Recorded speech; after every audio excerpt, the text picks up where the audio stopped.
शहर के बाहरी इलाके में, जहां ऊंची ऊंची इमारतें खत्म हो जाती थीं और गंदी संकरी गलियां शुरू हो जाती थीं, वहीं एक टूटी हुई झोपड़ी थी। झोपड़ी की छत से पानी टपकता था, दीवारों पर दरारें थीं और अंदर एक पुरानी चारपाई पड़ी थी। इसी झोपड़ी में रहता था एक छोटा सा लड़का, रवि। रवि की उम्र सिर्फ 14 साल थी, लेकिन उसकी आंखों में बचपन नहीं, बल्कि जिंदगी की थकान थी। हर सुबह सूरज निकलने से पहले, जब पूरा मोहल्ला अभी सो रहा होता, रवि चुपचाप उठ जाता। वो धीरे से अपनी माँ के पास जाता। माँ, मैं कबाड़ बीनने जा रहा हूँ। आज कोशिश करूँगा कि ज़्यादा पैसे मिल जाएं। बेटा, ज्यादा मेहनत मत करना, तेरी तबीयत भी खराब हो जाएगी। मैं मजबूत हूँ माँ, आप ठीक हो जाओ, बस यही चाहिए। माँ कुछ नहीं बोलती, बस बेटे के सिर पर हाथ फेर देती। रवि की माँ कई महीनों से बीमार थी। कभी तेज बुखार, कभी सांस की दिक्कत, कभी कमजोरी इतनी कि उठ भी नहीं पाती। एक बार रवि उसे सरकारी अस्पताल ले गया था। डॉक्टर ने रिपोर्ट देखकर कहा था, अगर सही दवा और सही खाना नहीं मिला तो हालत बिगड़ सकती है। डॉक्टर साहब, दवा कितने की आएगी? डॉक्टर ने एक कागज पकड़ा दिया। इतने पैसे तो मैंने कभी देखे भी नहीं। डॉक्टर ने गंभीर आवाज में कहा। बेटा, कोशिश करो वरना बाद में पछताना पड़ेगा। उस दिन से चाहे कुछ भी हो जाए, माँ की दवा में कोई कमी नहीं होने दूंगा। रवि के पास स्कूल जाने का सपना था। कभी कभी वो स्कूल के बच्चों को यूनिफॉर्म में जाते देखता, बस्ता पीठ पर, हंसते खेलते, और रवि मन ही मन सोचता, काश मैं भी कभी स्कूल जा पाता। लेकिन फिर माँ की खांसी की आवाज उसके सपनों को तोड़ देती। वो अपना पुराना फटा हुआ बैग उठाता, जिसमें जगह जगह छेद थे, और निकल पड़ता शहर की गलियों में। कूड़े के ढेर, सड़ी हुई बदबू, मक्खियां, कुत्ते और कई बार नुकीले कांच। रवि की उंगलियों में कई पुराने कट के निशान थे, लेकिन वो दर्द सहना सीख चुका था। वो हर बोतल उठाते हुए सोचता, ये बोतल माँ की एक गोली, ये लोहा माँ की एक जांच। अरे हट यहाँ से, गंदगी फैलाता है। कुछ लोग सिक्का फेंक देते। ले, इससे कुछ खा लेना। रवि सिर झुकाकर सिक्का उठा लेता। अगर मैं कमजोर पड़ा तो माँ कौन संभालेगा? कई दिन ऐसे होते जब रवि सिर्फ एक बार खाना खाता, माँ के लिए दाल चावल लाता और खुद सिर्फ सूखी रोटी खाकर पानी पी लेता। माँ पूछती, बेटा, तू क्यों नहीं खा रहा? मैंने बाहर खा लिया माँ। रवि झूठ बोलता, लेकिन उसका पेट अंदर से जल रहा होता। रात को जब माँ सो जाती, भगवान, बस मेरी माँ ठीक हो जाए, मैं कुछ नहीं मांगता। मोहल्ले में कुछ अच्छे लोग भी थे। बूढ़ा कबाड़ी रवि को कभी कभी थोड़ा ज्यादा पैसे दे देते, लेकिन कुछ लोग मजाक उड़ाते। देखो, करोड़पति कचरा बीनने आ गया। रवि चुप रहता। उसके दिल में गुस्सा नहीं, बस मजबूरी थी। एक दिन आसमान में बादल छाए थे, हल्की बारिश हो रही थी। रवि सोच रहा था, बारिश में कचरा ज्यादा निकलता है, आज शायद ज्यादा बोतलें मिल जाएं। वो शहर के सबसे बड़े कूड़े के मैदान की तरफ गया, जहां ट्रक रोज कचरा फेंकते थे। कीचड़ था, बदबू थी, लेकिन रवि बिना रुके काम करता रहा। अचानक उसकी नजर किसी चीज पर पड़ी। कूड़े और मिट्टी के बीच कुछ हल्का सा चमक रहा था। रवि ने पहले ध्यान नहीं दिया, लेकिन फिर वो चमक उसकी आंखों में चुभ गई। वो झुका, कीचड़ हटाया और देखा एक पुरानी, गंदी, लेकिन अजीब सी चमकती हुई अंगूठी। रवि बुदबुदाया, अंगूठी यहाँ कूड़े में? शायद नकली होगी, फिर भी कबाड़ी को दिखा दूंगा। रवि को अभी नहीं पता था कि जिस अंगूठी को उसने कूड़े से उठाया है, वो सिर्फ किस्मत नहीं, कर्म की भी परीक्षा लेने वाली है। रवि उस रात ठीक से सो नहीं पाया। बार बार उसकी जेब में रखी अंगूठी की तरफ उसका ध्यान जा रहा था। वो आवाज क्या सच में मैंने सुनी थी, या मैं बस थक गया हूँ? अगर ये सच में जादुई है तो क्या ये मेरी माँ की मदद कर सुबह रवि की माँ की हालत और बिगड़ गई। रवि, आज सीने में बहुत जलन हो रही है बेटा। सकती है? माँ, आप चिंता मत करो, आज मैं दवा जरूर लेकर आऊंगा। रवि की आंखों में डर था। उसके पास पैसे नहीं थे, और माँ की दवा आज ही जरूरी थी। रवि ने कांपते हाथों से अंगूठी को अपनी उंगली में पहना। अगर तू सच में जादुई है तो बस आज माँ की दवा के पूरे पैसे दिला दे। कुछ नहीं हुआ। रवि ने आंखें खोली। मुझे ही पागलपन हो रहा है। रवि फिर से कबाड़ बीनने निकल पड़ा, लेकिन आज उसकी किस्मत कुछ और ही लिख कर लाई थी। ये लोहे का टुकड़ा आज कुछ ज्यादा भारी लग रहा है। रवि उसे शामू काका के पास ले गया। अरे ये तो साधारण लोहा नहीं है बेटा, तो क्या है काका? ये खास धातु है, इसका दाम बहुत ज्यादा मिलेगा। काका ने व्यापारी को बुलाया। व्यापारी ने जांच की। हाँ, ये रेयर मेटल है, इसके 5,000 मिलेंगे। 5,000? रवि के हाथ कांप रहे थे। उसने जिंदगी में पहली बार इतने पैसे एक साथ देखे थे। रवि दौड़ता हुआ मेडिकल स्टोर पहुंचा। कौन सी दवा चाहिए? ये सारी दवाइयाँ पूरी महीने की? रवि पहली बार बिना गिने पूरी दवा खरीद पा रहा था। रवि, इतनी जल्दी कैसे? माँ, आज पूरी दवा ले आया हूँ। इतने पैसे कहाँ से आए बेटा? माँ, आज किस्मत अच्छी थी। माँ की आंखों से आंसू निकल आए। भगवान तुझे हमेशा खुश रखे बेटा। खुशी के आंसू। रात को रवि फिर से अंगूठी को देख रहा था। क्या ये सच में तेरी वजह से हुआ? हवा में फिर वही आवाज गूंजी। नियत साफ तो रास्ते खुलेंगे। मैं गलत काम नहीं करूँगा, मैं बस माँ के लिए। उस दिन से रवि के दिल में एक नई उम्मीद जाग गई। वो अब सिर्फ कबाड़ बीनने वाला नहीं था, वो अपने भविष्य के बारे में सोचने लगा था। अगर भगवान ने मुझे ये मौका दिया है तो मैं इसे सही रास्ते में ही इस्तेमाल करूँगा। लेकिन रवि को नहीं पता था कि जैसे जैसे उसकी किस्मत बदलेगी, वैसे वैसे लालची निगाहें भी उस पर टिकने लगेंगी। अब सिर्फ कबाड़ बीनने से कुछ नहीं होगा, मुझे कुछ और करना होगा। बेटा, अब तेरे पास थोड़े पैसे आ गए हैं, कुछ छोटा सा काम शुरू कर ले। हाँ माँ, मैं ठेला लगा सकता हूँ, फल या सब्जी बेचूंगा। मेहनत से किया काम कभी बेकार नहीं जाता बेटा। रवि सीधे गया शामू काका के पास। अरे रवि, आज बड़ा खुश लग रहा है बेटा। काका, मैं ठेला लगाना चाहता हूँ, आप कुछ मदद कर सकते हो? मेरे पास एक पुराना ठेला पड़ा है, तू चाहे तो सस्ते में ले जा।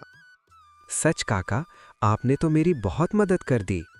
रवि पहली बार महसूस कर रहा था कि जिंदगी सिर्फ लेने वाली नहीं, देने वाली भी है। अगले दिन रवि ने छोटा सा ठेला सजाया। कुछ सेब, कुछ केले, कुछ संतरे। बेटा, सेब कितने के? 20 रुपए के 2 आंटी। अरे सस्ते हैं, 2 दे देना। रवि का दिल खुशी से भर गया। उसकी पहली कमाई इज्जत की कमाई थी। रवि अब अंगूठी को हर बात के लिए इस्तेमाल नहीं करता था। वो खुद से कहता, अगर ये जादू है भी तो मैं इसे आखिरी सहारे की तरह रखूंगा। उसी बाजार में एक आदमी रोज रवि को दूर से देख रहा था। उसका नाम था धनराज सेठ। महंगे कपड़े, सोने की चेन और आंखों में लालच। इतना छोटा लड़का इतनी तेजी से आगे बढ़ रहा है, कुछ तो गड़बड़ है। धनराज ने अपने आदमी भेजे। सेठ जी, लड़का पहले कचरा बीनता था, अब अचानक ठेला, और पैसे भी ठीक ठाक। ध्यान रखो, इसकी हर हरकत पर नजर चाहिए। रात को रवि घर आया। आज कितना कमा कर लाया बेटा? थोड़ा ही सही माँ, लेकिन मेहनत का है।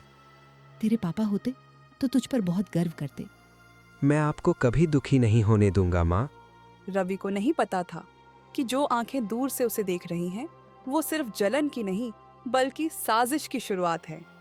धनराज सेठ अब सिर्फ दूर से देखने वाला नहीं था। उसने फैसला कर लिया था, रवि के करीब जाना होगा। सीधे ताकत से नहीं, मीठी बातों से काम लूंगा। एक दिन धनराज खुद रवि के ठेले पर आया। अरे बेटा, तू बहुत मेहनती है। नमस्ते सेठ जी। मैं बड़े बड़े कारोबारियों से मिलता रहता हूं, तुझे आगे बढ़ता देख अच्छा लगा। अगर तुझे पैसों की जरूरत हो तो मुझे बताना। धन्यवाद सेठ जी, लेकिन मैं अपनी मेहनत से। मेहनत? हाँ, जरूर। रवि ने घर आकर माँ को बताया। बेटा, इतने बड़े सेठ से दोस्ती ठीक नहीं। माँ, वो बहुत अच्छे लग रहे थे। अच्छे चेहरे के पीछे अक्सर गलत नीयत छुपी होती है। धनराज ने अपने आदमी से कहा। उस लड़के पर नजर रखो, उसके पास कुछ है जिसकी वजह से उसकी किस्मत बदली है। जी सेठ जी। रवि बेटा, वो सेठ ठीक आदमी नहीं लगता। काका, आपको भी शक है? लालच वाली आंखें दूर से पहचान में आ जाती हैं। एक शाम धनराज खुद रवि के घर तक आ गया। बेटा, मैं तेरी माँ की मदद करना चाहता हूँ। हम गरीब लोग हैं सेठ जी। गरीब अमीर क्या होता है माँ जी, इंसान बड़ा होता है। गरीब दिल से भरोसा करता है और मैं उसी भरोसे से खेलूंगा। एक दिन धनराज फिर से रवि के ठेले पर आया। बेटा, मैंने तेरी माँ की दवाइयों के बारे में सुना। आपको कैसे पता चला सेठ जी? शहर छोटा है बेटा, लोग एक दूसरे की खबर रखते हैं। धनराज ने कुछ पैसे निकालकर आगे बढ़ाए। ये रख ले, माँ की अच्छी जांच करवा लेना। नहीं सेठ जी, आपका बहुत एहसान हो जाएगा। एहसान नहीं, बेटे की तरह समझ कर रख ले। रवि का दिल पिघल गया। उसने पैसे रख लिए। उस रात माँ की तबीयत फिर से बिगड़ी। रवि, आज बहुत घबराहट हो रही है बेटा। माँ, मैं अभी डॉक्टर को दिखाकर आता हूँ। रवि जल्दी जल्दी तैयारी करने लगा। जल्दबाजी में उसने अंगूठी चारपाई के पास रख दी। उसी समय धनराज का आदमी बाहर निगरानी कर रहा था। सेठ जी, लड़का घर से निकल गया है। अब सही मौका है। अंधेरे में धनराज चुपचाप झोपड़ी के पास आया। बस वही चाहिए जो इसकी किस्मत बदल रहा है। उसकी नजर चारपाई के पास पड़ी छोटी सी चीज पर पड़ी। मिल गई। धनराज ने अंगूठी उठा ली और बिना आवाज के निकल गया। कुछ देर बाद रवि माँ को दवा दिलाकर लौटा। माँ, अब कैसा लग रहा है? थोड़ा बेहतर है बेटा। रवि ने आदत से अपनी जेब टटोली। अंगूठी? रवि ने चारों तरफ ढूंढा। माँ, मैंने अंगूठी यहीं रखी थी। कौन सी अंगूठी बेटा? वो एक अंगूठी बहुत जरूरी थी माँ। रवि का चेहरा पीला पड़ गया। उसे पहली बार लगा कि वो सब कुछ खो सकता है। अगले दिन रवि दौड़ता हुआ शामू काका के पास गया। काका, मेरी अंगूठी खो गई है। कैसी अंगूठी बेटा? वही जिससे मेरी किस्मत बदली। रवि, मुझे पहले से शक था, वो सेठ सही नहीं। उधर धनराज अपने आलीशान घर में अंगूठी को देख रहा था। अब देखता हूं ये जादू मुझे कहां तक ले जाता है। लेकिन धनराज नहीं जानता था कि जिस जादू को वो हथियार बना रहा है, वही जादू उसका सबसे बड़ा दुश्मन बनने वाला है। धनराज सेठ पूरी रात अंगूठी को देखता रहा। उसकी आंखों में नींद नहीं थी, सिर्फ लालच था। अगर ये सच में जादुई है तो मुझे सबसे अमीर आदमी बना दे। कमरा कांपने लगा। हा, लगता है जादू काम कर गया। अगली सुबह धनराज के गोदाम में सोने जैसी चमकती ईंटें दिखाई दी। देखो, मैं करोड़पति। सेठ जी, ये तो चमत्कार है। धनराज का घमंड आसमान छूने लगा। नहीं, अब पूरी दुनिया मेरी होगी। मुझे और चाहिए, और ज्यादा।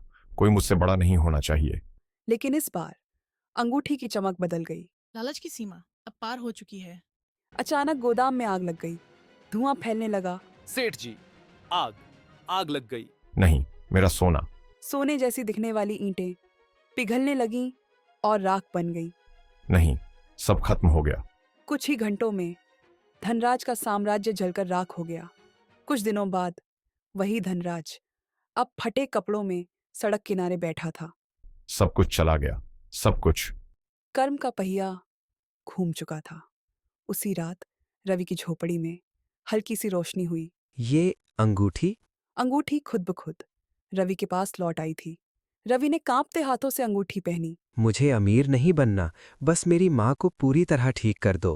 अंगूठी हल्की सी चमकी, लेकिन इस बार कोई तूफान नहीं, सिर्फ शांति। अगली सुबह रवि, आज मुझे बहुत अच्छा लग रहा है बेटा। माँ, आप ठीक हो रही हो। रवि ने अंगूठी को हमेशा के लिए संभाल कर रख दिया। उसने फैसला किया कि वो अब सिर्फ मेहनत से आगे बढ़ेगा।